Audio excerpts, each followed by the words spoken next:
Brought to you by Express Care Health and Skin Center. Get in, get out, get better. Welcome back to Healthy Living. We are talking about the amazing river in our bodies, the bloodstream. Dr. Jitka Lom is with us in studio and is going to take some viewer questions now.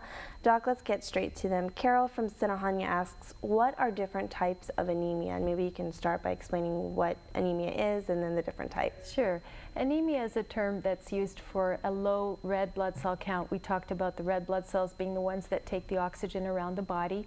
And when they're very low, then you will be having some problems with oxygen, and especially shortness of breath, weakness, and fatigue.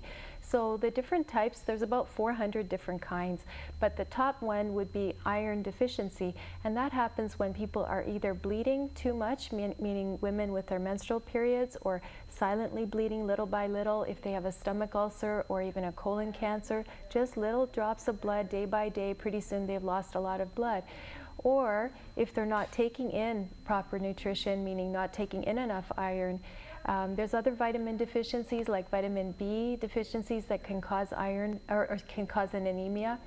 And then there's other diseases like cancer and other immune system problems that will cause anemia. So there are many different kinds, even hereditary kinds. So that's all checked out with a blood test and a blood smear where the doctor will look at it under a microscope. Okay, Val from PD asks, is it true that smoking can cause a high red blood count? And what are some other causes? And you did mention. Yeah, it's very true, and it's a great question. See, when you smoke, you're poisoning your blood. So your body thinks, oh, I'm not getting enough oxygen going around. I better make some more red blood cells to pick up some more oxygen and deliver it. So pretty soon you'll have a lot more red blood cells than you would normally, and that will make your blood kind of thick, and it might contribute to problems such as, you know, strokes and heart attacks and so on as well. So it's another good reason to quit smoking. Oh, wow, I've never heard that explanation, but it makes a lot of sense. It does. And when you said what's another cause, living at high altitude. Let's say you live super high up on a mountaintop and the air is really thin, right? There's not as much oxygen up there. So again, your body will think, I need to deliver more oxygen. I'm going to grab every little bit of oxygen I can, so I'm going to make more red blood cells to take it around. So as I mentioned, in one drop of blood here at sea level, we'll have about 5 million cells.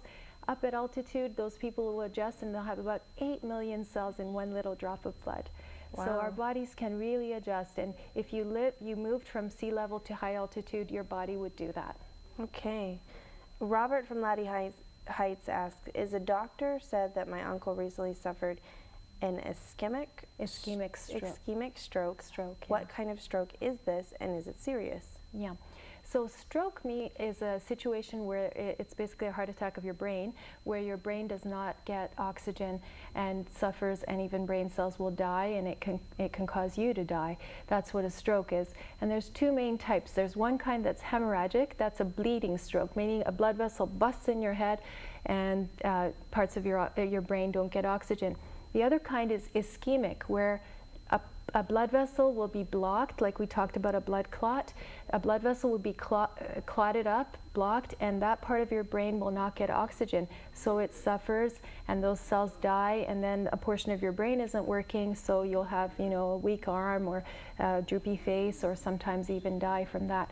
So depending on what part of your brain is affected and how much of your brain was affected, that's how serious it is. So I hope he recovers. Okay. Kevin from Agate asks, are there any risks of a blood transfusion? There are, but these days less and less. We're very, very fortunate that there are so many more tests available. So when we talked about blood types, there are so many different kinds of blood types out there, but the main three are the A, B, and Rh factors that are found on our blood, and the Red Cross and so on and the hospital is very careful in matching your blood type. So if you needed a blood transfusion, the risks are very low. And chances of catching HIV now with a blood transfusion is maybe 1 in about 2 million, and hepatitis B about 1 in 200,000. So you're very, very safe. And most of the time it's much more necessary for you to have a blood transfusion than not. And doctors are much more careful now in prescribing them. We'll try not to do it unless it's really necessary. Okay, our last question comes from Stephen from Barragata. Who is a universal blood donor and a universal blood recipient? Right, so that goes along with the labels that we find on our little red blood cells from birth, from our genetics. So the universal donor is O positive person, and a universal recipient is a AB negative person, and that's the best type of blood to have to receive and give blood. So definitely some great advice, Doc. Thanks so much for coming in. And did you want to make a clarification? Yes, I think I misspoke. The universal blood donor is O negative because there's no labels, and then universal recipient is AB positive because they can receive any kind of blood. But you never have to worry, because if you did require a blood transfusion, they would check you so very carefully. You don't really need to know your blood type before something like that happened. Okay, is there anything else that you'd like to add, just encouraging our viewers out there to stay healthy and keep their bloodstreams healthy?